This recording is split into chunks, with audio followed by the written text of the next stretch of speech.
Hello po mga lods, good morning po. Ito na naman po muli ang inyong abang lingkod. Ito na po yung aking uling. Ito naman po kung paano ang uling nga nakahiga. Ito po. Ito po ay yung mga natira dati na tawag doon ay balagang. Ito po ang ayos, ganito po.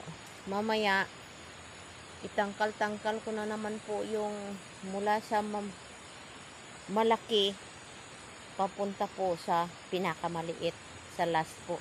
At ito po yung gagawin mamaya, tuturo ko po. Ganito po, yun. Yun. At saka tatambakan na po. Pag tinambakan po,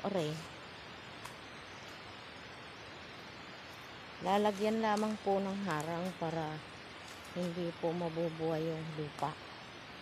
Ito na po siya. Ayan po. Ayan. Ayan po ang ibabaw. Kailangan po medyo parang bundok para pag nilagyan po ng lupa, hindi po siya mabuhay.